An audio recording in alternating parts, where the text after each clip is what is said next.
Hi, and welcome to the Diablo Podcast, your home for Diablo diehards, tryhards, casual, and hardcore alike. I am your host, Xanth, and today I'm joined by my lone co host, Nerdwords. Oh, oh, hi. I thought I'd take nines tonight since he's not here. Rest in peace, Nine Ball and Minecraft crowd. Be gentle. Yeah, Be uh, gentle. we've lost Nine Ball in two different directions, both Monster Hunter Wilds and the Mines. Minecraft Hmm. has dominated the theaters and his life. Way to go, teens. Way to go, youths. As I know, the youths are here in droves. Too many youths tuning into the Diablo podcast. It's it's a problem. It's what the kids are doing. Um, Yep. it's okay. It's fine. Um, so we're coming together to chat about the roadmap. There's been a few podcasts. This has been a very odd season for Diablo 4, right? It people Hmm. burned out real quick. And then there's just been a long time and it's been extended. It was extended an additional month where it's kind of been a drought. And if those of you guys who listen, and first and foremost, thank you to anybody who listens to this podcast. I think that's awesome. I got this podcast back up and going because I felt I needed a Diablo podcast. And the fact that anybody listens to it, that anybody comments, that anybody emails or does anything is just awesome. And as long as you guys are truth be told, even if you guys weren't listening, we'd probably still be doing it. But it's really cool that you guys are out there and chiming in. So thanks for doing that. I think this is like episode 78. Not I don't count them. Rush will do that. But Thankfully, thank there's Rush to keep track of us. right.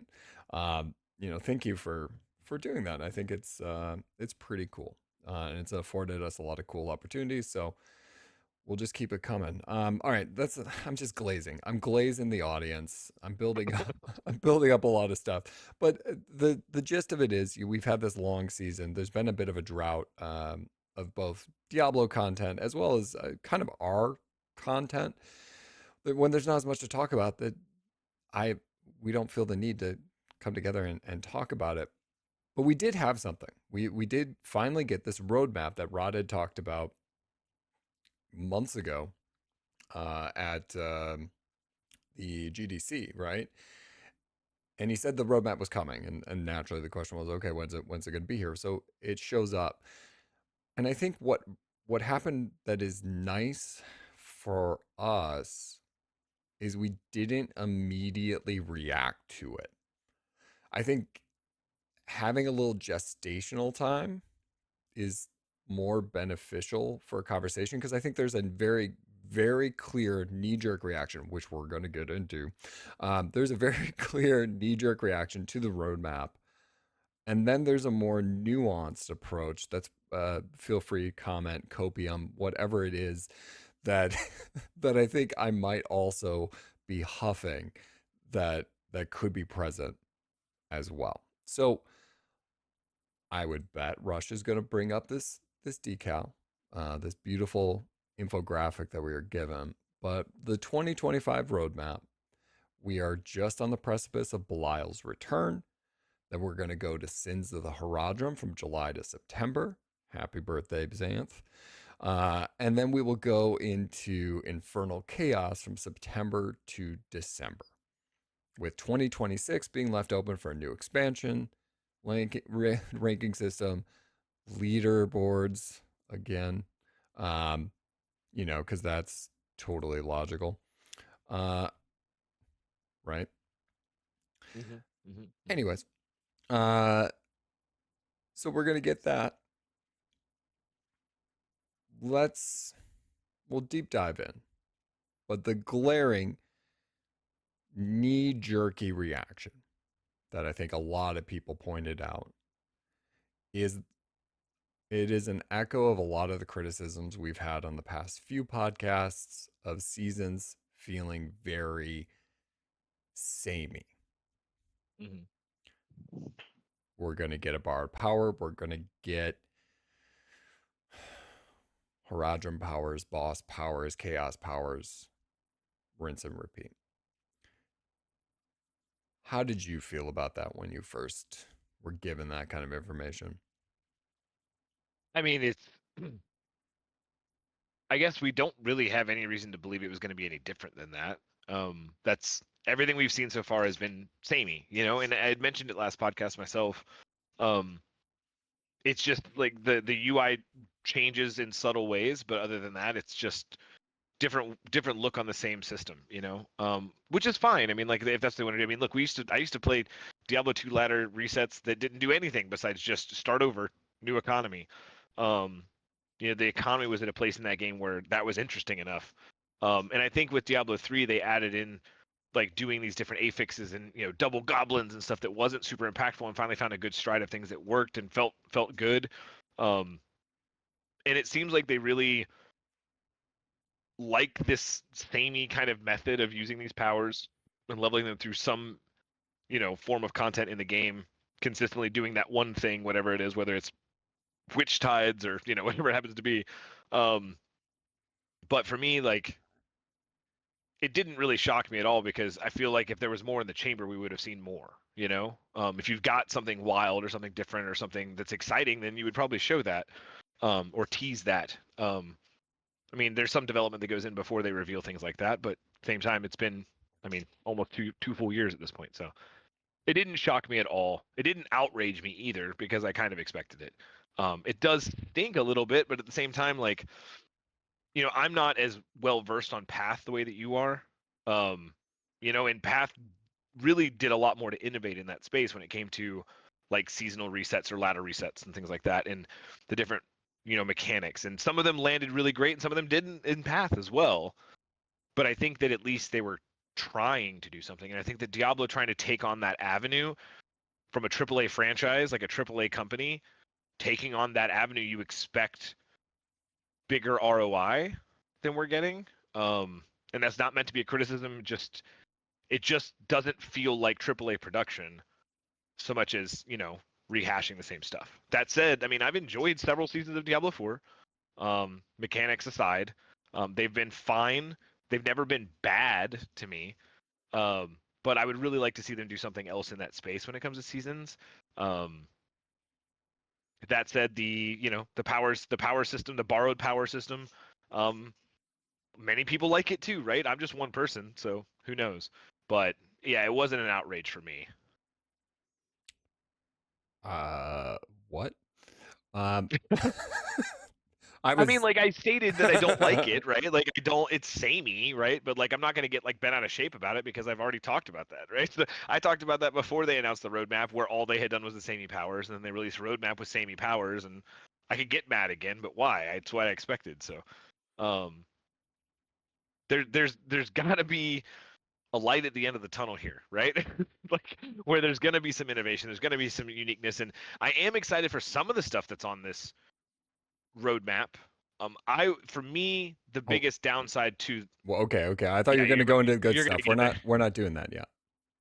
No, yeah, yeah, we're not doing good stuff yet. Got you. Yeah, for This me, is the 10 minutes of hate. This is where everybody gets to pile on. Please. it isn't hate, but I understand.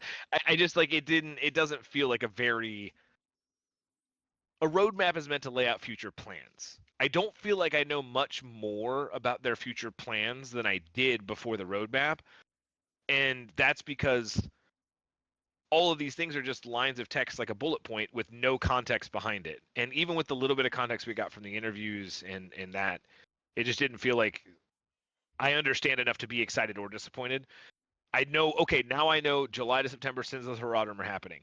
I like the way that that sounds. I love the Haradrim. That sounds sick. But what the fuck does that mean? I have no idea, right? So how can I really have a big opinion about it until we know? I think the bigger opinions are the letdown of the roadmap specifically, like that it isn't as detailed as we would like it to be, or as detailed as some other franchises in the same company get. Um, but you know what? we got a try. There was an effort there, and the graphic looks great. So there's that. Yeah, I can second that particular sentiment. I think there is a small part where the disappointment is in knowing that what hasn't really been the most engaging of elements to start a new season is going to continue to be the marquee as a point of contrast to something like you mentioned before with Path of Exile, where the introduction of a whole new mechanic is typically tried out. Now, the most recent Path of Exile 2 League mechanic is relative garbage, right? It's not super engaging. It really just makes monsters harder, and they had their whole host of issues with the most recent patch. That's for a Path of Exile podcast that is currently searching for a co-host. So if you are super passionate about Path of Exile 2 and are intrigued by the thought of hanging out with me and talking about Path of Exile, reach out, hczanth at gmail, and we'll be in touch. But this isn't a Path of Exile podcast. It's not. That exists. It's called Raycast, and it's awesome. But I need some help. It can't just be me. I'm not that guy. But the the the taking swings, right? So in Yeah. some ways, it feels very safe. There's a lot of safety in these borrowed powers. Like, hey, we know people will be fine with it, and we can just kind of keep rolling with that. I'm I don't know, subtly disappointed, I guess would be the best approximation of kind of where I'm feeling, in that I also know that by having these borrowed powers, we're not taking big leaps at skill systems. We're not taking big leaps at different mechanics, and yeah, that can be kind of a bummer because it just means that Diablo is going to continue to be the same. And let's stress, Diablo is a great game. Diablo is a fun game. I I just need more of it to Right. want to keep playing. If going back to the Path of Exile of it, I'm the the most recent patch came out what, a week ago, I and don't know. well, that's okay. That's a you thing. I Uh, played launch. I haven't played since launch. Sorry, okay, buddy. it's fine. You don't have to. It's not a job requirement, but I can already foresee that this season that is currently going will carry me to the Belial season for Diablo. There's Right. enough Right. there. If anything, there might even be more than that, where it will still be competing in my mind. Like, I can't set it down fully, not to mention Last Epoch happening simultaneously. Right. Yep.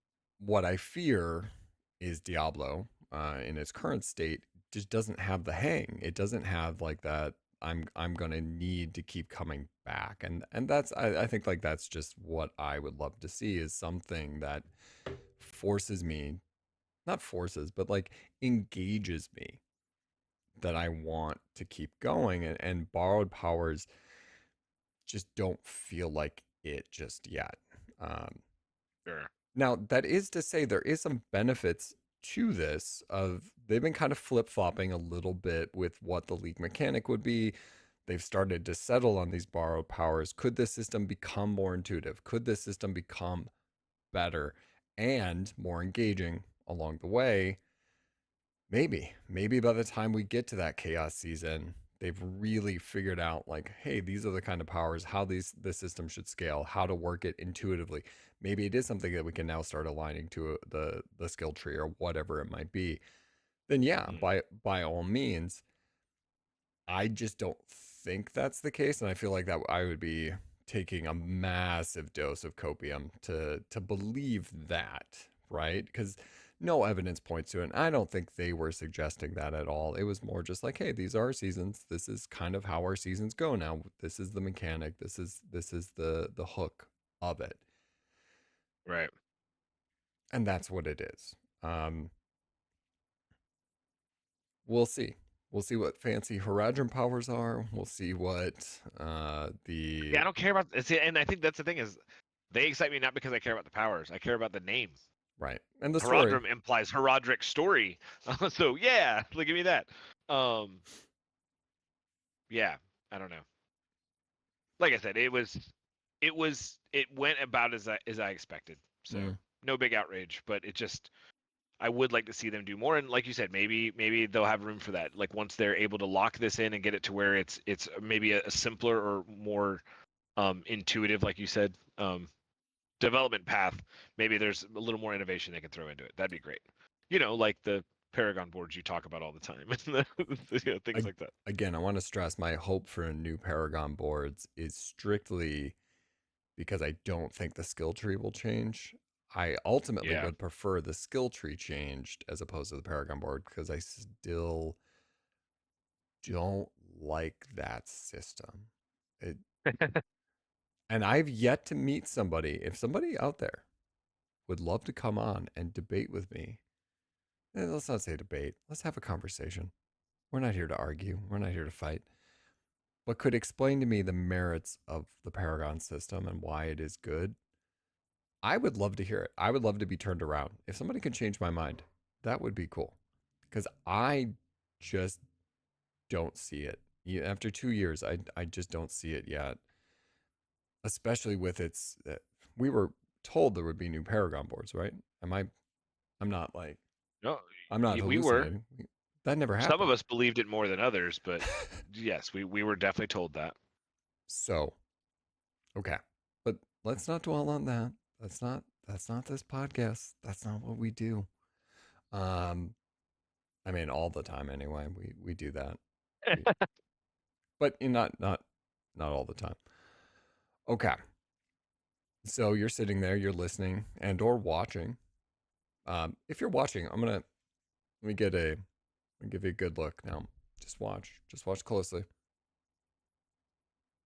Wow, Thank you. I'm not going to say what that tantalizing, was. I'm not going to say what that was, tantalizing. but for No, you shouldn't. audio listeners, I'm sorry. That was, you got to tune in. You got to see it. It is one of my many talents. Um,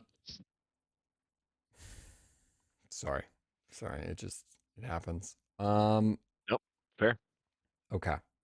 Now you're listening and you might still have some things you want to complain about, and that's totally fine. As I said, I think a little bit of time has a tendency to kind of smooth things out a little bit because it wasn't just seasonal powers that we found out about. It was a little bit more than that. Mm. Each season is going to have other elements in addition to it, which we've started to see. If we can go and we can look at the Belial one by example, new layer bosses, we're getting boss quality of life, we're getting the reliquaries, and then a seasonal journey update, right? Um, I'm realizing my video cuts out when I do that. I got to stop looking at it. So, with that, we have a little bit of a change, right? Bosses are going to get a little bit more streamlined. We're getting our battle passes kind of switched up as well. Do you feel like the battle pass needed to change, Nerdwords? Oh God. Did the battle pass need to change? You want to talk about the most pointless conversation in gaming? Um, This is low hanging fruit, but it is something that's yeah, happening. no. I mean, did it need to change? No. Could it be better? Yes. Does it matter either way? No. So for me, it's like battle pass is so far down the list of things that just aren't great in this regard right now that, like, again, there's no problem innovating there, changing it up. But I mean, we have to see how it goes. But I didn't see there being a big problem with the previous one. I didn't think it was terrible. I mean, but I don't. I've played games with really good battle passes. I've played games with mediocre battle passes. I've played ones with bad ones, and If the game's fun, I'm gonna play the game. I don't care about the battle pass, right? Like I Right. care about the game. Yeah. Yeah, I've never had a problem with the battle pass. It's been honestly, I will state this is the only game with the battle pass that I've ever actually uh, did anything with. I've never Hmm. engaged with another battle pass prior to it, so I guess I have no point of comparison. You have other games that you've played that have battle passes. Is Yeah. i- is there another game that's doing it better? Aren't they all kind of the same? No, no, no, no. They're very different. I now, mind you, this is just my perspective. I will say that I've played games that have very aggressive and unnecessary battle passes that are really, really obnoxious, and that would be like your annualized games, like your NBA 2Ks, sports games, things like that. Or they do like league passes for like the different seasons, because just like Diablo does seasons, sports games do too. Um, and so there's a whole thing there too that just drives engagement for the game, which is just its own thing. I think those are a little more, I mean, a lot more aggressive and kind of more FOMO filled, like where you got to go get this thing before it's gone, and that sort of feeling. Whereas like I always really, now mind you, I haven't played in a few years because it's been a minute. I've been busy with Diablo and other things, obviously. But I really thought the early, and even like up to a couple years ago, the early battle passes for Apex Legends were really good. Um, I paid for it up front. I think $10 back way back when, but every single battle pass you earned enough to get the next battle pass. So like I paid for it one time, $10, and every single season I had enough currency from the battle pass to continue that trek and get free stuff. So that was really cool. But the free stuff was never like, oh my god, I have to get this or I'm going to be miserable. But it was really cool stuff that skins for guns and characters and things like that too. Similar to the cosmetic stuff you see in games like Diablo 4. Um, I do know that I believe changed recently as well. So I don't know what state it's in now, but it used to be very, very, very good. Um, and Diablo kind of followed that. I just think that the UI system was kind of sloppy. It felt kind of weird that I had to go in and claim it myself because like every other battle pass, you finish a match and then it goes, "Oh, you got this free stuff from the battle pass," and then you just move on. Whereas Diablo wanted you to like click into a menu to go to it to click a thing. It's like I shouldn't have to do this many clicks. It takes as many clicks to salvage my entire inventory as it does to accept a free item from a battle pass, and that feels strange to say out loud. Um, but yeah, again, I didn't feel like it was in a place where it was like, oh my god, we must innovate on this, or I'm going to quit playing Diablo. But improvements are good if it's an improvement. We'll see. Yeah, I'm interested to see the kind of uh, path they end up taking on it. I've never felt like the battle pass was the motivating factor of a season. Right. It That's was kind of what I mean too. Yeah. it was very nice to have, but often I think I have every set of armor from every battle pass, and thank you Blizzard for obviously being a Diablo partner. We get that. I don't feel super inclined ever to equip it. I kind of have a lot now. I kind of have a glut of cosmetics that I'm just not thinking about necessarily. And Yeah. I think it's often like once you're kind of given it, you don't really think to use it, or maybe you just use it for a little bit, and it's just out of sight, out of mind. Yeah, I try to engage with it. Like if you get like if they give a certain item or piece in the battle pass that feels like it's pretty like unique or like could be cool, I'll build like a cosmetic set around it. And I enjoy that process and looking at my character, and I like the like gaining power system, so I'll start a season with like the less good, stuff, and then by the end of the season I look like a god. Um but at the same time, there's a point in the season where I realize that this isn't World of Warcraft. I'm not standing in town with hundreds of people walking by me. There's maybe 11 other people on this shard that can even see what I'm doing. Why does it matter? Right? And you're right. You can only wear one suit on your Barbie doll at one time. So if you bought a cosmetic, then you're going to use the bought cosmetics probably, right? The ones you paid for. And if you didn't, then you're probably just going to try the new ones. But I try to use the cosmetic they give us as much as I can in the season, and then eventually I go into something else anyway. I think playing predominantly druid, I've also not been as enticed by cosmetics because you don't see them for most of the time. Sure, And there's sure. still nothing there. I've said it for a long time. I would 100% prefer to be able to change the color of my skills than I would the the armor at this point. I have enough of those, but like to have a different colored tornado, to have a different colored bear that I transform into, I would be willing to like put in money for that because that's different. That's changing the way I'm playing the game, and it would feel a little bit more exciting. But we're rehashing, conversations from pre-release of what we thought a battle pass might entail and what those things uh, might end up 2 years later, though, it feels appropriate. in some ways. But as we look ahead to the sins of the Haradrim, Mm, obviously we have the Haragic powers. There's a quest and a reputation board, but underneath that is dungeon escalation. hmm Dungeon escalation. Uh, dungeon wise, how many dungeons are you doing let's pretend you're still playing this season. How many dungeons are you doing? Um, 0 dungeons. Right. Yep. Wait, does the pit count as a dungeon? No. The pit counts No. as the Yeah, pit. I know that would. Yeah, yeah. So then that would be zero. That would be 0 dungeons. I'm I think out of all the things in this, I'm most excited for this thing. I don't know what this will fully entail, but go back to launch. Go back to what was being hyped that there are what 100 some dungeons, hmm and they're going to have different things to them, different bosses, great place to get loot and test builds and what have you. And didn't quite live up to that. They became, I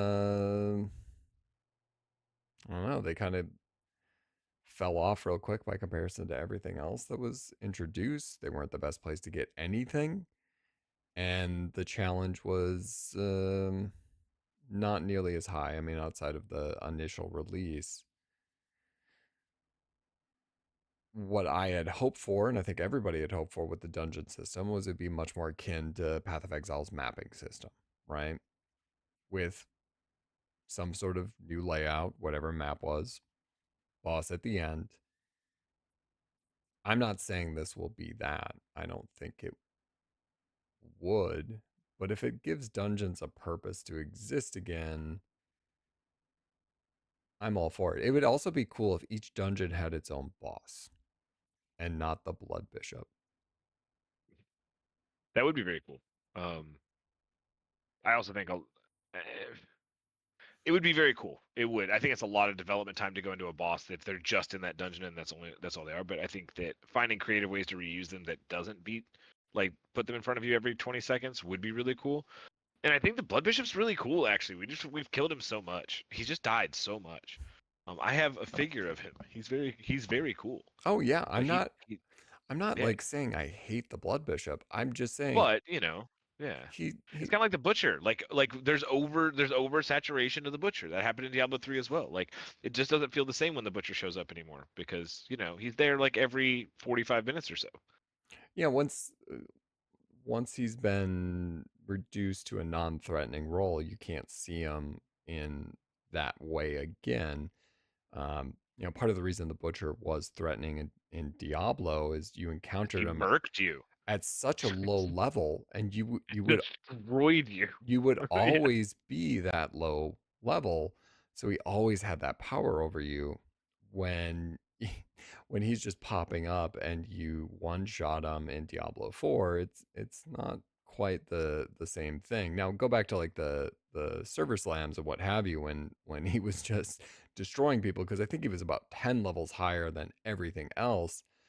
Then He it was very felt, hard. yeah, it felt much There's more still, threatening. I mean, even last season, my sorcerer still had trouble dealing with him for a while till I got stuff online. So he can still be spicy, but it's just, yeah. I would love to see more bosses, more design go into that space. I think it'd be very cool. I love the aesthetic of Diablo, and I've always loved their like the stuff they come up with from that standpoint. I would love that. I hope that that's what that means. I don't think it'll mean we get one for every single dungeon, but more bosses, more layouts, more stuff going on there, and a system that really feels. I mean, yeah, that'd be super cool. I would love that, but it's hard to say from what is on the roadmap because there's just so little information.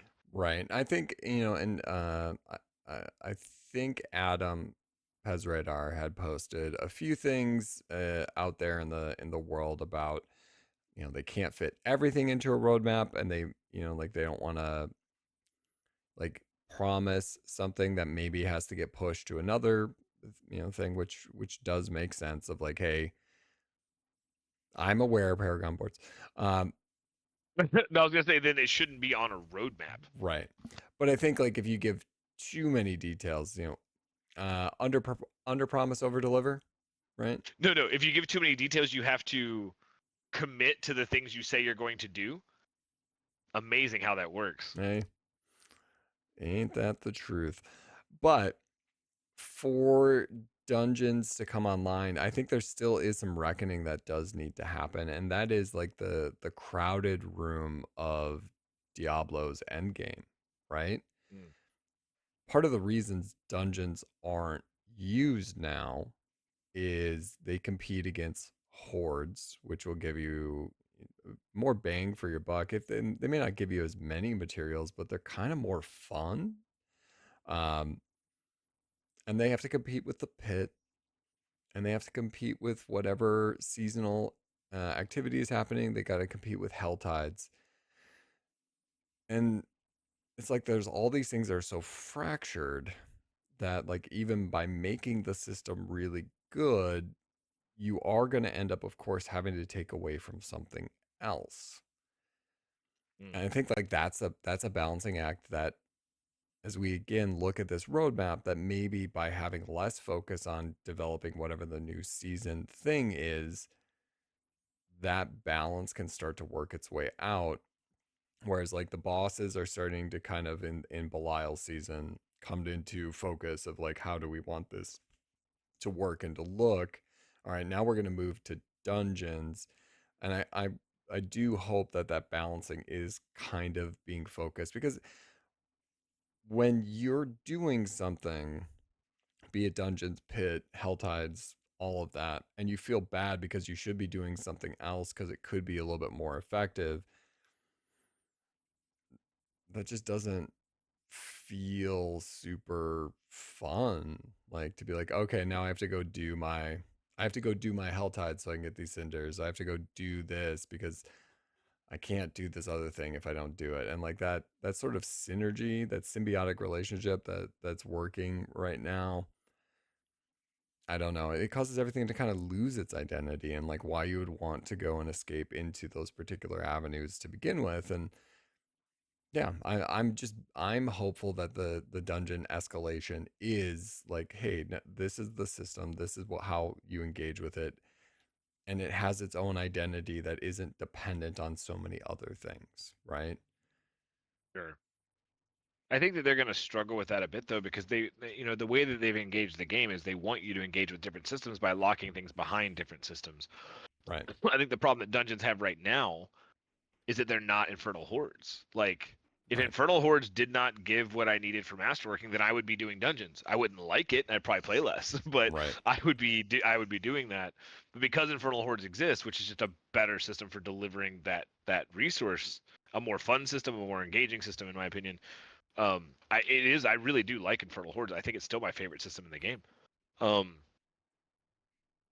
yeah, but it just overshadows dungeons because it gives the same slash better, loot, stuff that you need, stuff that you want, resources. So Yeah. I don't know. We'll see. I mean, look, I'm hopeful. There's a lot of dungeons in this game. There's a lot of them, and some of them are really cool, and could be really cool. But I think that the backlash from the community about like, oh, these um, objectives are annoying and I don't want to go do this thing. I don't want to pick up this rock and go over here and drop it off on the thing. And I hate backtracking, right? I think that like in an attempt to please the fan base, I think that they have neutered the dungeon system. I would like to see them again, like kind of spread their wings a bit and really like put their foot down on certain elements and aspects and find the vision they want for it. Because they could be really cool. They could be really cool. And I I hope they will be. I Hopefully this means some good stuff. I think if you look at both like root holds and the trap dungeons, like they have these other mechanics that should definitely just be integrated into dungeons themselves that make Mm. them engaging. Like it was fun to get to the end of the construct season. It was the construct season with the traps, yeah. The Yes, construct it was. season, and then just have this room going all out, and you have to survive and not get hit. And eventually it was able to be trivialized, but it was a good time. It was different, and part of the reason I spent most of my season in that is because it ran so counter to the way normal dungeons were working. And Right. like root holds are also just another decent system of like, hey, I'm going to come up to this door, I'm going to choose how to modify it, and I'm going to move forward, I'm going to get rewarded for my choices. Those two things feel to me like that would make being in a dungeon more engaging, where knowing like, oh man, it'd be really cool if I got a unique uh, option as I was moving into this second part of the dungeon or what have you. And then I'm going to chase that. I'm going to chase that feeling. I'm going to chase trying to find that again, as opposed to this dungeon is always this way.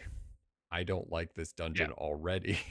I don't like this layout. I'm never going to do this dungeon. I don't care if it has an aspect that I need. I'll find it on gear, right? Because that was the other part of dungeons is it used to be It, like it allowed you to get your aspects, yeah. yo, you should go do that to get your aspects. Like, no, I won't. I'll just wait for it to drop because Yeah. Well, you find loot so fast, you're going to right, find those aspects anyway. everything else seems awful.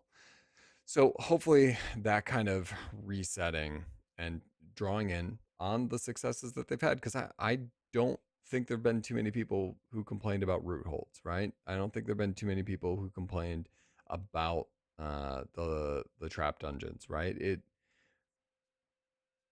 Oh, there were were people that were not happy about the trap dungeons for that was sure. that was day one or day two, like where the damage was a little too high, like you couldn't get hit that much. Which is funny to say out loud, right? Right. The only thing that a trap dungeon could possibly do to you is do damage to you so that you can't finish the dungeon because of the traps. So everyone was happy when you could ignore the traps, and the trap dungeons became just a runway to the end. Yep. That's all it was. That's why we liked it. Which is it's just funny to like say that out loud because it's basically what happened. I feel for the Diablo team because like we again the fan base has no idea what we want. We have no idea how to fix it, but we want it now. Yeah, I do I do think you've hit on something absolutely spot on. Is there's a lot of feedback that happens very quickly. And then that feedback often gets compounded by people who may not have even experienced that particular negative element, where it just becomes Sure. easier to pile on to what is already a growing sentiment without having truly experienced it.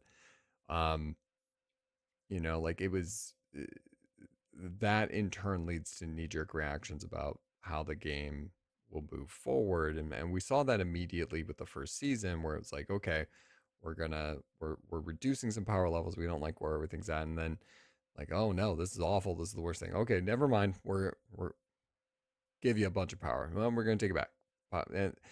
And you're right, like we don't know what we want. And I think that has also kind of been filtered out into the various systems, into all the options that they're giving players of like, okay, they want more at the end game. Here's a new end game activity. Well, but but we don't want that. We want the other end game activities to be just Right. better. And Yeah. but yeah, I in some ways you kind of rein a lot of things in due to that feedback. I think the other thing is it's year two now of Yeah. Diablo 4's life cycle. Are we still chasing a brand new audience, or do we understand the audience that is there, what they want, and start just leaning into that. And I think maybe that is some of what we're seeing with this roadmap of like, hey, it seems like our core audience is coming back for these seasonal powers. They are engaging with them. They do seem to enjoy them. So why For sure. reinvent the wheel? Let's just keep that going. And then on the back burner, let's do this other stuff. Let's, drop into the new diamond, the dungeon escalation. Um, in tandem with that, you do see at the bottom, it's new Nightmare Dungeon activities, which could be what we were kind of alluding to with Mhm. I gotta stop doing that. I keep dropping my camera. Um, Not like physically dropping, it's just you can't see it. And that's gonna be, everybody wants to see this face. New Nightmare Dungeon activities, which could be that. We're also getting keyboard and mouse support on console, which is gonna please about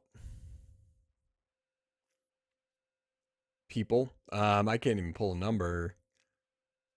I couldn't tell you. I mean, I will say that I might actually play it on console now. Really? I own it on console. My girlfriend plays it on console all the time, and I know controller is really, really good. But it's just for me, I can't. But I have a wireless keyboard and mouse in bed for when I like it's what we use for our TV, right? Oh. I just have a PC in there. So like, or I have my Xbox hooked to one outlet or one input and PC to the other. So for me, I might like lay down and catch some dungeon action before I go to bed. Which is dangerous because That's I what play in she my said? office. But I play in my office, and then when I go to bedroom, it's usually like, okay, now it's time to shut down and go to bed. Being able to play Diablo in my bed probably isn't good for my sleep. Mm, Um, okay. so we'll check in on that one mid-season next season. But for now, um Okay. we. But I might use it, but I'm like the only person I know of that would even be, and I'm not like, oh, I'm gonna play only on Xbox now. So that's cool. I guess I just don't know why it wasn't a thing to begin with because there's many games on Xbox that have keyboard and mouse support, and Diablo is a PC game that came from PC. So Right. Uh, do we think we see this game as we're looking at this timetable? Bilal's return is April to July, and then we get the yeah, keyboard and mouse support around July to September, and more. and more. Do you think we see this on Switch too? Oh, absolutely, 100%. I mean, Diablo 3 was on Switch 2, or was on Switch 1, and the right. Switch 2 has much better hardware to process this game. So I would say, yeah, I would bet yes, 100%. I could. It does have a mouse, right? There's a little bit of Mhm. clicking action in the Switch 2. In fact, I wonder if that isn't the new IP collab in September to December. Like, you think we're all getting Mario hats? No, no, no. I mean that like just collabing with like not necessarily in like maybe they do something in Diablo, but I don't think it'd be Mario hats. It'd be something that made a little more sense. But um, I mean Diablo coming out around Halloween for Switch 2 when Switch 2 launches in July, it checks out. That could Yeah. make sense. The thing to note with the Switch 2 announcement, there were no Xbox games that were announced there. I would imagine Xbox has a showcase in before Summer Games Fest, which is in June. So I would suspect that if we were going to find out about it coming to Switch 2, It'll it be would in be June. there. That would be logical. You want to be able to Well, announce your own things. Yeah. we'll see. Um, Never mind. I was gonna don't make a comment. I'll just say it for myself right now. I personally would love to have it on Switch too. I like being able to play on the go, and I think that would be fun. As long, I'm just gonna put this out there for all the Diablo 4 devs that listen. Don't make the Joy Cons move the character when you move your hand. Don't do the roll with the Joy-Con. So when I do this, the character shouldn't move. Okay, just Can you not disable that? not on the Switch version, Oh wow. which You have to run like a robot. you can't. So like when I would run and play Switch, I couldn't do it because even if I had like the steadiest hands possible, the reverberation from running Yeah, would you still shake feel it, it. and then my character, Run softer, bro. I can't. I'm like not built that way. So that's a niche case, but in all honesty, I just think it's not fun that my character is going to move when I accidentally just flick my wrist on, for whatever reason. And playing hardcore, that could be the death of your character. So just don't do that. That's a tangent. That is a tangent and an issue that is related to just And me. but a relevant tangent. Yeah, just Many people run on treadmills while playing Diablo at the same time. I'm sure of it. at least one of us. So At least we got one. Um, okay. got one. You do bring up the IP collab. So we are going to get one from April to July, and then we will get one again from September to December. It says new IP collab and new IP collab. What we got the first time is we got the World of Warcraft skins, which I think all of us on the Diablo podcast got suckered into buying at least one. Correct? Well, I got two. Okay, that's fine. I bought Kael'thas and Sylvanas. I bought Malfurion and Vol'jin. Nice. Yeah, I know. Um, those were I Vol'jin's the goat. like it was very easy to do that. In fact, like the Arthas one was, I just wasn't playing a lot of Necro, but like when I was playing Necro this season, I was like, oh man, that would have been really cool to have that. Is the new IP? If in the interview with Riker, they said they wanted to still keep it grounded to fantasy, right? Um, not Hmm. not getting, as I've been saying, fucking weird with it. Uh, they can get fucking weird with it. It's year two. What do we care anymore? Uh, but not going too far off. What would that new IP be? In other words, what do you think is coming? I have no idea. I have no idea. Taco Bell. I have no idea. Right? Like I have no idea. They've already done like Mountain Dew and gummy candy. Taco Bell's not Yeah. that far Yeah, off. no, I mean, no, it's not. I mean, I'm thinking April to July. What is in April to July that would be relevant that Diablo could play off of with an IP that would bring more people into the game for that IP? Because that would be the driving factor from a marketing standpoint is we want to get more engagement with our game, and by adding this stuff in, we'll get that engagement. Or money from the other IP, depending on which one it is. So I have no idea. What? So April to July, April, May. Oh, never mind. I know what it is. I Blueprints. think no. Blueprints? Is it a There's a blueprints? pretty big. There's a pretty huge crossover game that comes out in May. That doing a crossover IP with would make sense because they're now under the same umbrella of Microsoft. Doom: The Dark Ages. Mm. A Doom crossover into Diablo would make a shitload of sense. Especially a medieval themed Doom set in the Dark Ages. I don't know for sure, but I mean that would be cool. I'm also a Doom fan, so and I'm excited about Dark Ages. But Okay. I know that comes out in May 15th and May 13th if you have the deluxe. But other than that, I mean you have It's on April, Game May, Pass June, too, July. right? I actually don't I think know. I I don't think think it yeah, I is. think it's on Game Pass. Add it to my It is. backlog. Uh, Yep, it is on Game Pass. You're right. yeah. 515 with Game Pass. So okay, there's some logic there with that collab. I'm at a loss to think of anything else that would be logical. Anything for the end of the year? September to. You know what? Now that I think about it, that could also the new IP collab could be Switch 2. It could be a one of the launch titles that comes out because it comes out in July. Hmm, So my bet is on Doom Dark Ages or Switch 2. I do not see any way that Nintendo is going to allow any of their things to show up in this game. No, I don't think that would. I don't think that would happen. But see, again, what does IP collab mean? That's fair. That's fair. If in terms Right? of Like IP collab doesn't mean they put skins in the game. It just means they're collaborating with another intellectual property. right. Switch is another intellectual property. So I guess that's my. I'm taking it too literally, probably. No, I think it's fair. Uh, uh,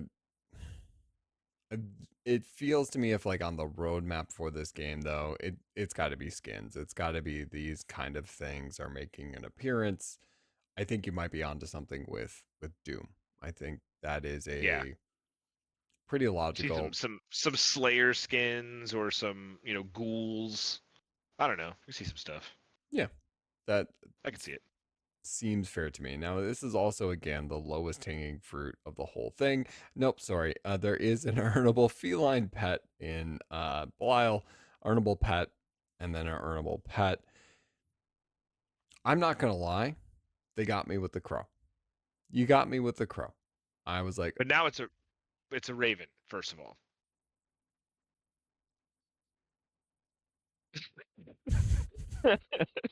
that face. Sorry for our listening audience. I think I just broke Xanth's brain while he went into a loading screen. Um,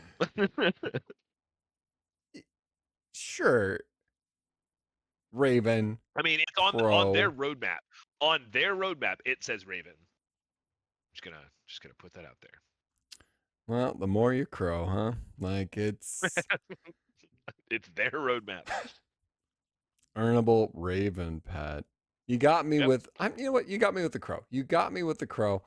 And I'm gonna double down. If this is the one thing I double down on being wrong about, like Sure. Yeah. No. Go for it, please. Indulge. I named him Crosif and You even named him Crosif and he's not a crow. Xanth. Bad.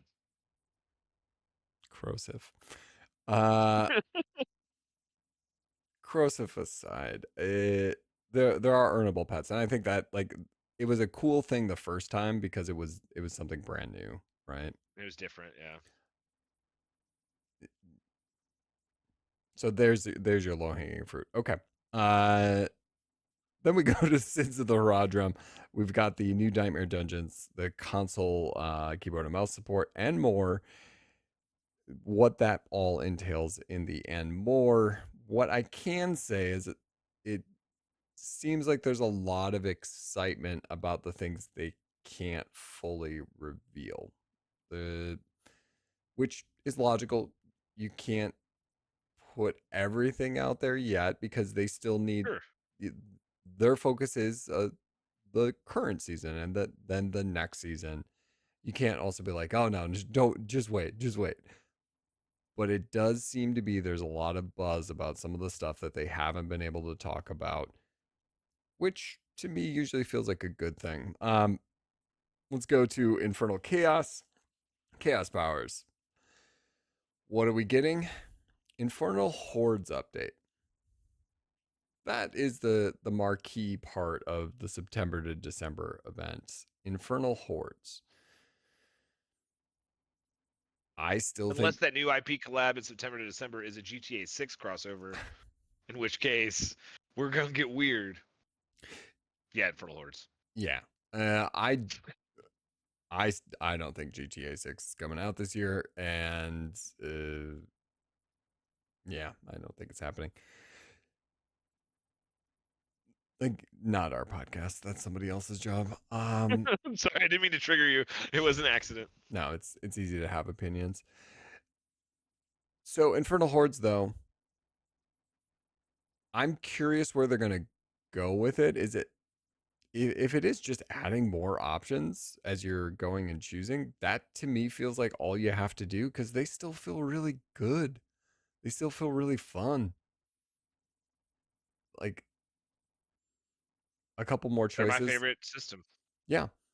And I feel Yeah, like they I agree. really nailed it with that one. That it was kind of honestly surprising to even see it on the roadmap outside of like because that Right. feels like something you could just Feels do pretty good. along the way because it is a rock solid system.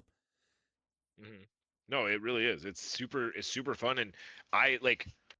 I want Infernal Hordes to be the prime like XP gaining system because I liked doing pits at one point. Now I don't like Right. the scaling on bosses and the scaling on the way things get at some point. Going up to the level that I can compete with is fine, and finishing there is fine. But once I hit those levels where it takes 7-8 minutes for a boss fight, I'm just done. And that sucks. Infernal Hordes, I never feel that way. Though you're kind of smashing when you're in an Infernal Horde for the most part. Yeah, I love the system. I would love to see them add more activities to it, more lucrative activities. The balancing on them is pretty good though. Like they did a really good job because when it first came out, what was it? The Blood Hunters, but not the Blood Hunters. The what are they called in? I forget Vampires? now. Yeah, the vampire guys. But what are they called in the Infernal Hordes now? Anyways, the Aether Fiends now balance, and the Hellborn. Mm. That's what it is. The Hellborn used to be the god tier best no matter what. But now, like, you can really invest in Aether Fiends. You can kind of mix and match between the two, and even getting some other ones can be really impactful. I really love that system. It's fun. It's a fun system, and lucrative too. You can get a lot of good resources. So, in making it better would be awesome. Just don't fuck it up. Please don't. Please don't Yeah, mess up my hordes. I think that out of all the things to kind of touch and fix, I don't know. It just doesn't feel like it really needs it. But if we are just making it better, like I said, more options to choose from, then yeah, let's do Yeah. it. Let's go for it. Then there is the other part of the roadmap, right? The 2026 part of the roadmap, in which we're told new expansion, new ranking system, leaderboards. And then new, and it's burned out, but we all know it's a new class because that's what What comes with an we expansion? like. Yeah, let's not dwell on that. I'm curious if you think BlizzCon is in September of 2026. Is this expansion early 2026?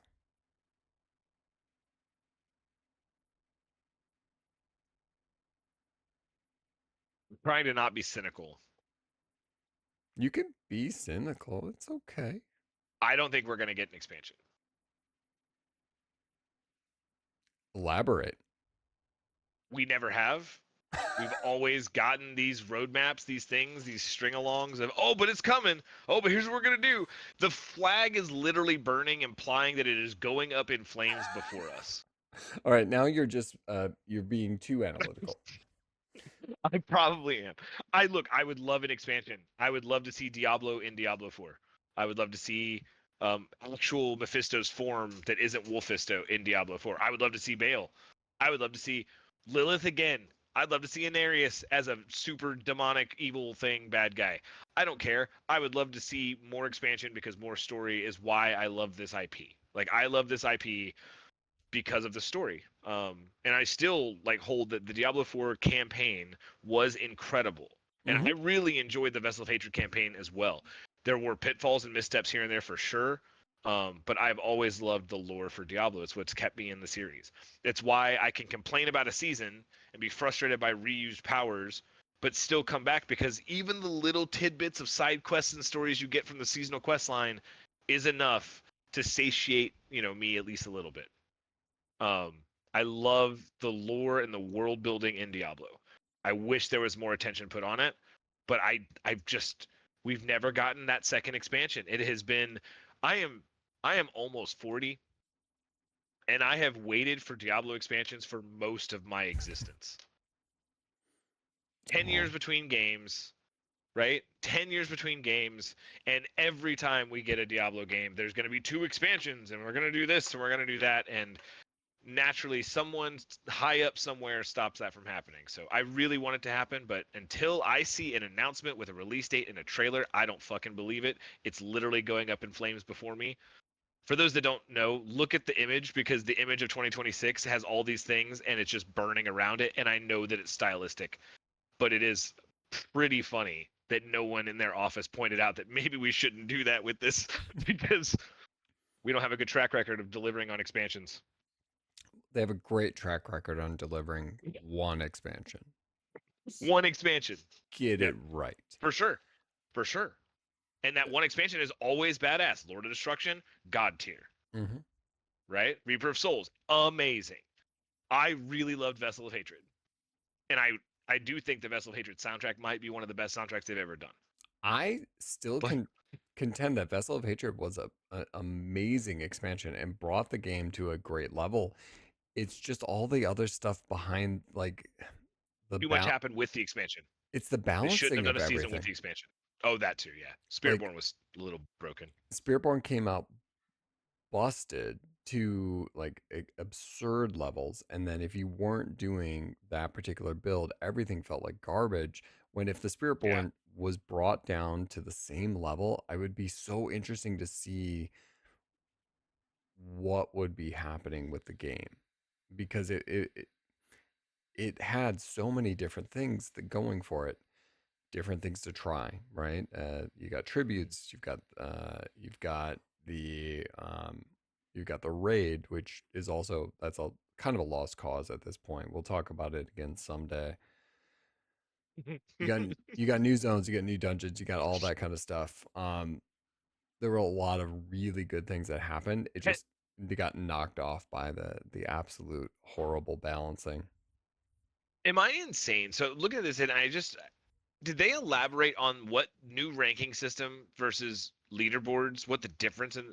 Wouldn't a leaderboard be the new ranking system? I don't understand unless they quantified that somewhere that I did not realize. But those seem like they would be the same thing. I would need to go back and pull from Riker's interview. I think that was a question that was asked. I don't have the Okay, details I'll go watch it again. in Shout out front to of me. Riker. Yeah, good on him for getting in there and digging into it.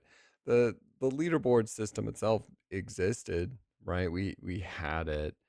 Um, I would love a version of it in Diablo still. Like, it's kind of fun being in Path of Exile and seeing, like, getting the notifications that somebody high up on the hardcore ladder has died. That's like, they're like, oh crap, that sucks for them, but also like, hey, I'm still living. Like, I feel good about myself. Um, and then sad when I die, and like, it's a nice little measurement. It's a nice way to see like what's working.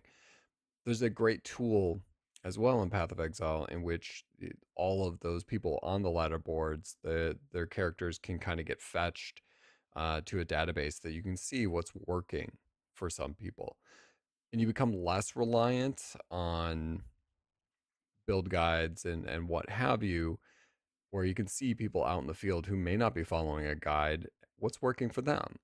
We have this conception about how certain skills are performing or what people are building around because the only thing we have to operate off of are other people's guides, right?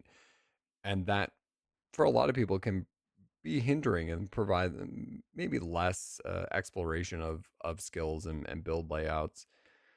Whereas if I Oh, can, I talk to my friends about that all the time. It makes me crazy.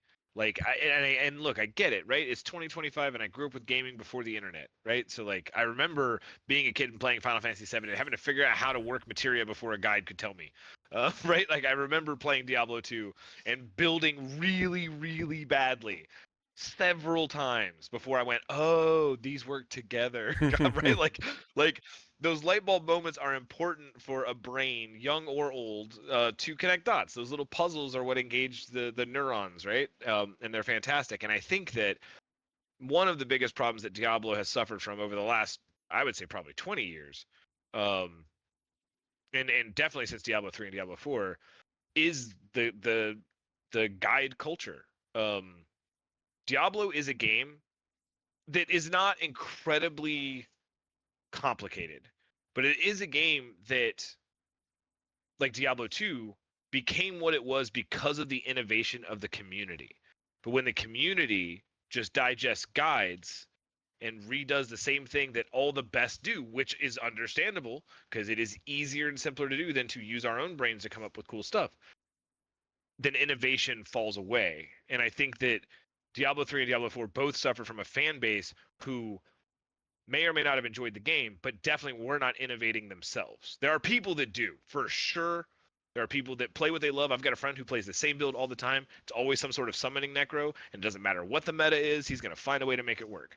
And I applaud him for that because it's what he likes to do. I just think that there's too many people that don't do that. I think too many people do use guides. But at the same time, I also have used guides and do here or there, and even create guides here and there. So I understand it. It's just a change in gaming culture, but I think ARPGs suffer the most from that gaming shift. No, I would wholeheartedly agree. I mean, currently in Path of Exile 2 right now, one of the most popular skills is Lightning Spear with about a 50% usage rate across all classes in soft core, and hardcore it's a little different. Is is that because that skill is the most overpowered? It's very powerful, right?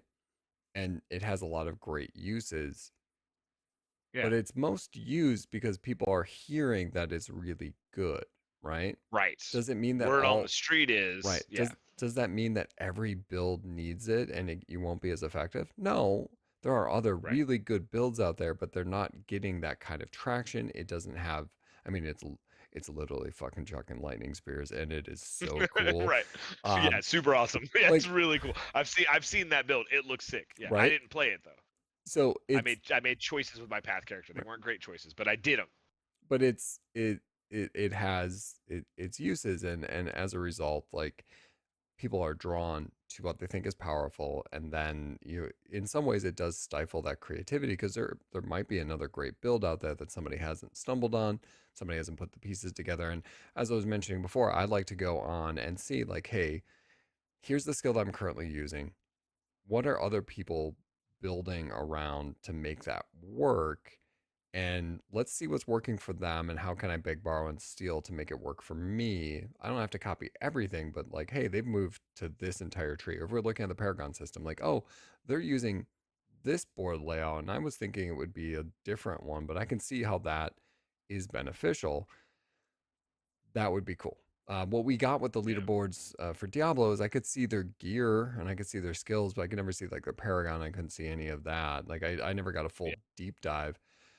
If we're going in that direction with leaderboards and stuff like that, I think like having that kind of access opens things up. It allows us to innovate a little bit and to I don't know, get away from just guides. And I will state, I will take Macrobio Boy's word over, my own opinion. 100%. Because And why wouldn't you? right. He is so much more advanced at the game than any of us, right? Like because he's dedicated so much time to knowing all of it. It's not a knock by any No, means, right? Like I know why it exists. It's just I feel like it's I didn't have a guide. I didn't get to go on YouTube and like pull up a video when I was playing Diablo 2 and I rolled my paladin who I built badly the first time I played through. right. Um Yeah, so yeah, it's just different. it is a different time, but it does not mean that creators are the lone keeper of knowledge, right? There are Right. plenty of people Right. playing who are figuring it out that aren't streaming it, or maybe they have a tiny channel and they're not putting out guides, or like it would be it'd be great to kind of be able to dig into that. So hopefully that is something that is kind of on the horizon with whatever that system may be. And then of course there is the expansion of it all. So outside of it, the fact that it is burning up in flames aesthetically, not symbolically. Um, it is an Not aesthetic. symbolically. I'm just salty, guys. It's It not is real. it is not a symbol. I did see this pointed out that the logo on the actual banner that is in flames is the halo that does appear on Akarat as he is resurrected as Mephisto Akarat, Mhm. giving us a hint of what that expansion obviously would be. Because it would be weird if it just was like, no, that didn't happen, or nope, 10 years later, um, something to that effect. But there is the hope that obviously this is a Mephisto. Well, I mean, granted, the last one was a Mephisto-centered I mean, expansion, it's like, a little bit there. yeah, but this one would be Yeah.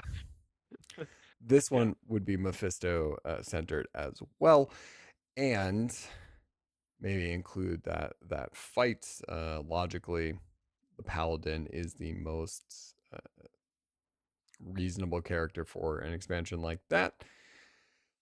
and we can all be happy. But you never answered my question. You did say you don't think it's going to happen. Let's pretend that it is in Okay, it's 2026. going to happen. 100% happening in 2026. Okay. That sounded like you didn't mean it. No, I'm trying to buy in, right? I'm trying to get into the scene here. I'm not. Um, I don't need you to buy in. This isn't an acting exercise. It's a question. no, it is. We're It not. is. Yeah, it's This a question. isn't improv. Like you don't have to do a character. I have to believe it, Xanth. I just don't right now. Okay, so it's coming out in 2026. What's your question? So the question is this an expansion that comes out prior to BlizzCon? Is this an early? No, no. I think that BlizzCon's used to rally the hype train. I think it might be a Q2, Q3 launch, like a early, like an early summer release to early fall, right? Like sometime between April and September, Well, I mean, maybe BlizzCon is October. September 9th, I believe. I'd have to go back and we can double check. Oh, that's right. Hang on. No, I think it'll come out right after BlizzCon. So we're going to need another roadmap before the expansion, then, essentially. Because we're going to hit the end of this roadmap. And if we don't know what the expansion is and when it's coming, that feels like we're going to need more track. Yeah, no, I think that that's kind of the intent of the roadmap is to say, okay, this is what you got for this year, and then next year we're gonna get the same roadmap, but 2026 will be laid out, and it's gonna say 2027 new expansion. It's gonna say 2027 leaderboards. Still up in flames. Yeah, yeah, yeah. That's my thought. But no, I don't. I think that they would use. I don't think that they would. I mean, it depends, I guess, on what they're announcing at BlizzCon. They're going to have the new WoW expansion for sure. How much do they want to clutter up the field with two expansion announcements? I think announcing Diablo at Gamescom like they used to, and then promoting it and kind of like sending it on its way at BlizzCon. Like, hey, you know everything about BlizzCon or about Diablo's new expansion. You could play it at BlizzCon, but also here's the new World Soul Saga expansion for WoW, right? That's the big thing, and then Diablo is getting like a send-off treatment, and then it comes out in October probably. But that is again assuming that it's real. So no, it it is real. Um, I I really would love to not have that long before the next expansion. I would like to have it in January, maybe March. That's just me. A little sooner rather than later would be cool. Um, I I'd think. like to add all the legendary aspects to my skill tree, but you know, this is the hand we've been dealt, Xanth. Hey, hey, mine could still happen. Um, It could. I mean, it could launch in January. I don't see anyone launching a game in January though, because no one launches games in January. Not AAA companies, at least. right. It it will be it'll be weird. It'll be weird to see what transpires with that. I would love to get an idea. I think like that was part of my hopes with the roadmap was like, yeah, we 2026. We had already known that, but like at least a window. I think September is it's just so long. It is so long that there'll be a lot of hype building naturally for the game. Well, but I also think that like while it is a very long time, we're still waiting on the second expansion for Diablo 2 and Diablo 3. So, so Yes, yes, again, yes. It so that is inside you're just as cynical about it as I am. I'm just more open about it. yeah. That it is very true. We're waiting on the arenas for Diablo 3 as I well. was gonna say, I was like, how about expanded PvP for Diablo 4? I'll take that. We can go back to Diablo 3 and talk about that too, but I was gonna stay with Diablo 4. Arenas was on the box, so Oh yeah, that yeah. that was that's a now we're rehashing old drama. Um, old Bringing up old old shit. yeah. I mean, let's go back to 10 years ago and have those conversations all over. But the the expansion window being as long as is to me it just feels off.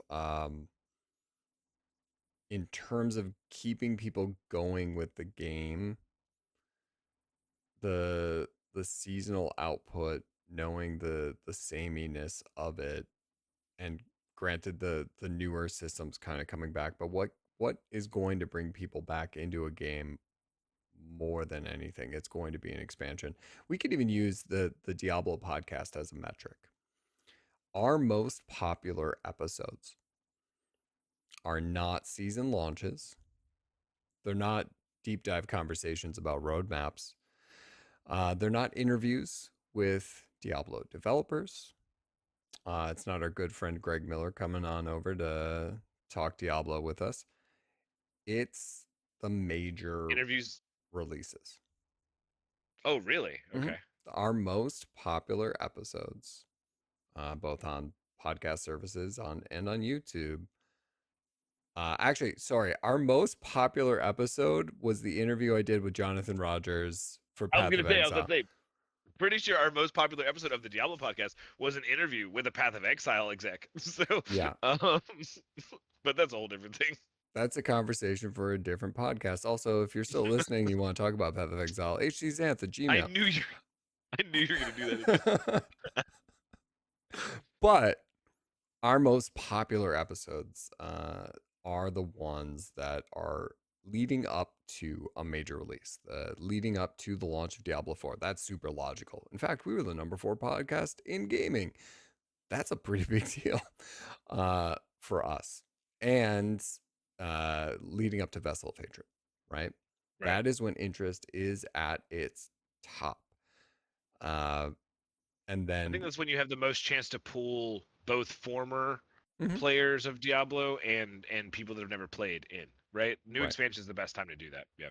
But we look at with Vessel of Hatred, we had a few seasons going, and then we got an expansion. We got a bunch of new stuff. People kind of got to get back into it.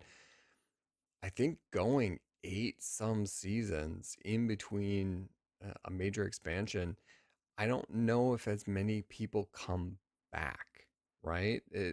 Because you're competing against so many different things. You're competing not just in this genre, but all the other major releases that are happening, that people may not feel the need to come back. Strike while the iron is hot. January is when we need the game. Immediately in January. I January think that 2nd. the tricky part with the roadmap and the 2026 piece and all that stuff is that there's this quiet sentiment in gaming right now, and it's not very quiet. It's only quiet if you just don't pay attention to it.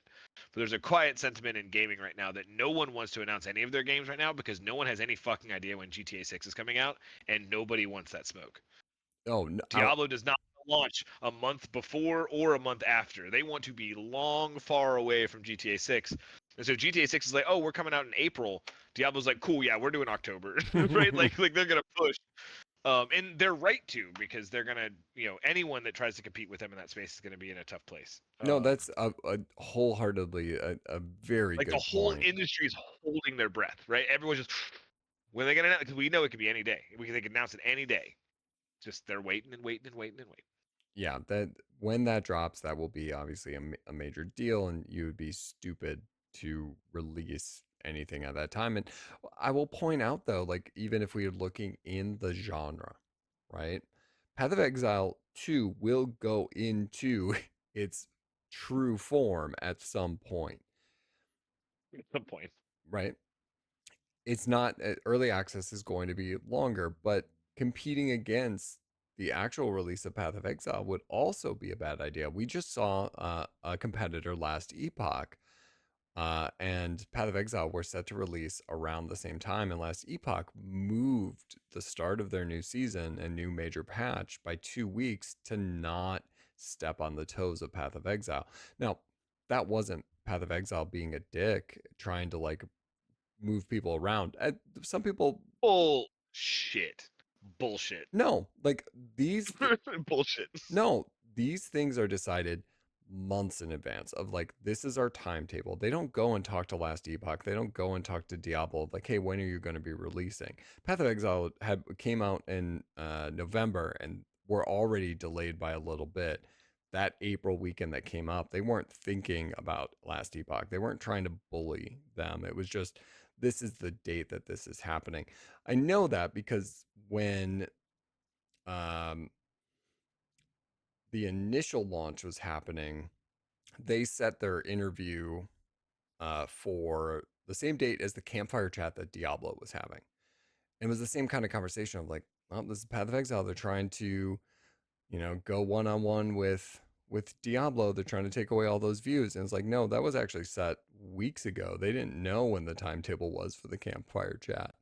They didn't know when any of this was happening. The it's easy to assume that people are trying to do the worst when in all reality they're isolated and just like, hey, this is the date that we have to work with. Now, if Last Epoch came out or Diablo comes out and says we're releasing our expansion on this date, and then 2 weeks later, Path of Exile is like, yeah, we're also doing it. Then they're clearly trying to screw them over.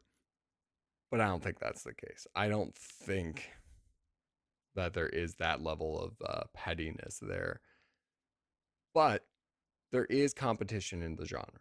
There is an acknowledgement that there's a major overlap between these audiences. This is the greatest month for an ARPG lover in general. Path of Exile at the start, Last Epoch in the middle, and we're ending with Diablo 4. There's so much ARPG-ness that we get to enjoy in April. It's pretty awesome.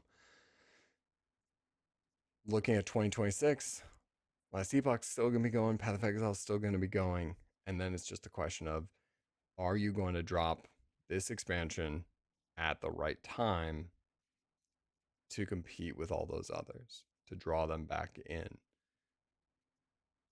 I don't know. That's why January 2nd is the right date. There's not a lot going on. Holidays are winding down. Start the year fresh with a brand new Diablo expansion. It writes itself. Ring in the new year in hell. Or there's something like that. I don't work PR or ads. That's not my job, but it could work. Good work. It could work. It could work. Okay. The one thing noticeably absent, actually, two things noticeably absent in this roadmap: cow level, Mm-hmm. Diablo. What is the cow level? I've not heard of that before. The joke is so old at this point. 2 years on. I think it's so old that the people that are at Blizzard are too young and have actually not realized that it's really a thing that was in Diablo games. I'm gonna keep bringing this up because it is still a bummer that it's not there. In some form, and I think like they made a conscious choice to exclude Diablo, and I get the narrative storytelling that they were going for, and as to why Diablo isn't there, and I think the game does not suffer from not having it. It would be great for Diablo to make appearance, and we can see where that can happen. The cow level is kind of built into the core of what made this game really light a spark of like being so obsessed with playing it that you dug into these small rumors that led you to maniacally clicking cows, and then that built into the sequel. Like, hey, let's build upon these rumors. Let's introduce the chat gem, to kind of really get them going, and then let's create a cow level. Let's create a level filled with these cows that they thought they could find in Diablo 1, and then Diablo 3 they acknowledged that they built on it, but they I still think that Whimsyshire was a great way of honoring what the cow level was while also acknowledging its own development and what people were saying. Mm-hmm. Like, oh, it's too colorful? No, it's not. This is too colorful. And Diablo 4 doesn't have that. Like, I think they're like that is there's not enough petty in Diablo 4. They right. need to get more petty. I agree. Or I agree with that. playing with, general fan obsession or fan sentiment. Like that is kind of built into the core of this game as well, and not having it, it just feels, it feels off. It feels wrong. And there's been like those little hints of like, oh, like there's this thing that doesn't do anything, but maybe it could, and it never does. There's a whole Discord devoted to people trying to figure it out. And if after 2 years we still got nothing, that still strikes me as disappointing. And I apologize for everybody who's been listening over the years, because I keep bringing it up, but until Dude, it exists, I I mean, I was sitting right next to Rod and I brought it up. I'm gonna keep bringing it up until it's there, because it really should be. I think there are a lot of slights that we can point to, and I understand the different we're decisions that I went in, but the cow level not being there feels like the biggest slight. I don't disagree with you, but we're not in Honduras yet. Yeah. I feel like if they're going to release the cow level, it's going to be in Honduras. It's not going to be where we are in the map right now. Hmm. Like it would be in that illustrious second expansion we're going to get in January 2nd of 2026. That would be where we get Nailed it. the cow level. But I honestly don't think we're going to Honduras. If we do go to that expansion, I don't think that's where we're going. So, yeah, I Cowdurus. don't know. It, it's a Diablo game that doesn't have Diablo and doesn't have cow level in it. It feels weird. Yeah. Feels weird. I'm okay with it though because I don't think all the Diablo games need to be the same. Unfortunately, Diablo 4 is the same as other Diablo games in ways we don't want it to be. So, maybe bring some of the ones that we do want it to be the same as. Cow level. Cow Okay. level. We're going long. Moo moo moo. Let's close it. Unless you have any, oh, I'm gonna pull it back. I teased you there. That's not how the show ends. Any last thoughts before we wrap it up? No, I mean, look, I'm I really want to play the new season. I'm excited for the new season. I don't. I'm apprehensive about the boss ladder. I'm not super thrilled about boss powers and all that stuff, but I'm gonna give it a shot. 100%. I always do. And I'm honestly ready for it because I'm kind of fiending for it. Like I've played some other games, jumped into some other games, and I'm looking for a reason to want to jump back into Diablo right now. And grinding to Paragon 300 is not it. It's just is not it. I'm not motivated to do that at all. So yeah, I am excited. I want to play it. I hope that it keeps my attention span for longer than 2 weeks. I would really like that, But we'll see how it goes. Other than that, I really, really want there to be a second expansion with you. I want to believe, brother, and I'll be there celebrating with you if it does ever launch. One, But two, two, six. it, until until I see, there is something to be said for the 30-year anniversary of Diablo coming up in 2027, um, which is not 2026. But there's that. But it did launch in January of 1997. So yeah, Oh man. yeah. There you go. You can feel old real quick. Holy shit. So right before we Yeah. were getting on the show, I was pulling up the roadmap and I had to, like, they do the birthday thing, like enter your birthday. Like I just quickly scrolled down, I clicked on like 1993. I'm like, nah, that's not even right. No, it totally is. Cause like if you were born in 93, you're like 31 right now, which is pretty old. Not me. It's 30. It's 31 old. Yeah, not you. You're young and spry. I'm possibly as young as I've ever been today. Mm, Um, Let me just swoop aside my flowy bangs, and yeah. yeah, I'm doing all right. Shit. 30 years, Nerdwords. Yeah. 30 years. Yeah.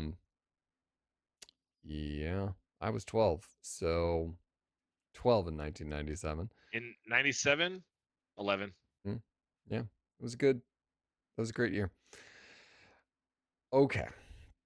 Wrestling was better back then. I'll take your word for it.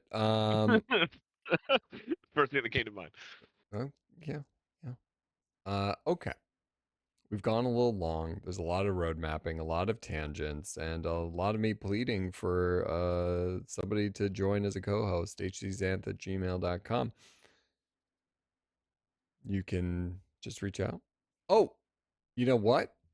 I actually have one last thing because, Okay. and I apologize for not doing this last time. We did get a viewer question, Oh, and I thought I would bring it up, and we could answer it here. So you get the end of the show. Um, Let me just bring it up. Looking through my email about the podcast. Rush, you're gonna need to edit that part out because I need to find it. Okay, here we go. Um, this is from this year. Okay, cool. All right. So here is our reader question as we close out today's show. Uh, so as we all know, barbarians have been a tough class to balance. While I'm not a game developer, nor do I claim to have absolute knowledge of this subject, and that's foolish. Just lie. It's the internet. Please, when you are writing these emails, just lie. Tell us that you do know everything. I'll probably believe you. I think I might have a solution to buff up the other classes. What if we gave other classes more weapon slots to use? Imagine if a druid could have a staff on their back while wielding a hatchet and their focus. 3 weapon slots to apply whatever offensive aspect they would have, and use to save in the glove aspect for something else. A spearborn with 2 daggers stowed on their hips, slicing away with a glaive. A sorcerer dual wielding 2 wands, looking like a conductor or maestro at a symphony, but with elemental energy. I like that. Perhaps this could be implemented in a seasonal mechanic. Not sure how to fit in with the stepping on the toes of other Arsenal class mechanic. Curious to see what you guys think. Sincerely, Absolute Zero. So, should every class get multiple weapon slots? I mean, I think that that is a way to fix the problem. If it's still considered a problem, I don't know if it is. If we still consider that a problem at this point. Um, It does always seem Barbs like are a little bit of an advantage having at least one more aspect, right? no, for sure. The stat stick is super nice, and I think that if so, like, if they were gonna do it, I wouldn't want it to be the way the barbarian is. Like, let the barbarian have their weapons, but like, give the sorcerer extra ring slots, right? Like, give me extra jewelry slots, right? Or give me maybe just another item slot. Doesn't have to be a weapon, I think, but make it make sense for the class. Um, I don't know. I think that some characters maybe weapon would be fine. I don't have a problem with that. I don't think it's I don't like the idea that barbarians have an extra weapon. I think they should take it away. Like, I just think it should be taken away, and not because I want to take cool stuff from the barbarian. I want to give them something else that is very cool. But it feels like a weird. It just has always felt very strange to me. I think adding like dual wielding wands as a sorcerer, and I am a bit particular on this because I don't like wands as casters. I don't like to use wands ever. So I feel like Harry Potter, and I'm not trying to play Harry Potter in Diablo. Because they're too much Um, like penises. Gotcha. No, I like staves. Staves are fine. It's wands that I've never been a fan of. But I'm anyways, doesn't matter. Point is I like the idea. I get the sentiment to balance it. I think that like extra jewelry slots or something would be fine. But as a sorcerer main who plays sorcerer all the time, I don't think I would want another weapon. Um, but I get where he's going with it, and it could work for sure. But I'm an idiot. I don't design games, so I don't know. That's just my 2 cents. I I like that the knee jerk reaction was, you know what, fuck barbs, and No, that's not. That that's was how not we my knee-jerk fix it. reaction. You are the barb hater. I think barbarians are awesome. I just don't know why they decided to give them a whole extra like stat stick and thought that that was going to be super fine. Like, this isn't going to cause any problems whatsoever. Everything's Yeah. cool. No, I think it's an intriguing idea. I'd be curious if they haven't tried it internally already, right? I would love to know, Surely they have, right? right? I honestly, I feel like that in and of itself would be a cool interview to get. What if you tried that didn't work, right? I would love to hear hey, in over the year, these are the things that we've tried that did not work. And there's a huge danger in doing that because somebody's gonna be like, well, you didn't try hard enough, or like, no, that should work. Right. We love that. I would love to like Anybody off the record wants to talk to me. I would I was gonna love. say I doubt anyone that's currently working on the game would give you that information. That's true. Only people that no longer do. Well, when people come on to the Diablo podcast for their exit interview, they can share that with us. We're actually a part of Blizzard's HR. Yep, this is the exit interview. I would genuinely love to know, like, hey, did you try this and why doesn't it work like we think it would? Because you're right, we're not game developers. Not at all. I am stupid. We are professional opinion havers, right? We like that. That is what we're not even. No, let's face it. We're semi-professional opinion havers. Right. I was gonna say, like, we're not. I don't know. I do. Like, but, yeah, I don't know if we're professional. This isn't my day job, so semi-professional. We're opinion having hobbyists, hobbyist opinion havers, somewhere in there. We'll figure out the vernacular. I'll take it a step further. We are your average human beings. Well, come on. We're pretty great. Okay, now it's getting late. We're getting loopy. This is what happens when we go off script like that. But and when Nine's not here to rein us in. If you have further questions you'd like read on the Diablo podcast, or would like to co-host a Path of Exile podcast with me, you can feel free to reach out at hcxanth@gmail.com. Beating a dead horse. Well, maybe I went too fast the first couple times and they didn't catch it. It's possible. So, you should slow it down and try it one more time. Nah, it'll come up in the transcript. Okay. Thank you for listening, and let's close it out as we always do with a moo. Moo. Moo. Moo moo moo. Moo.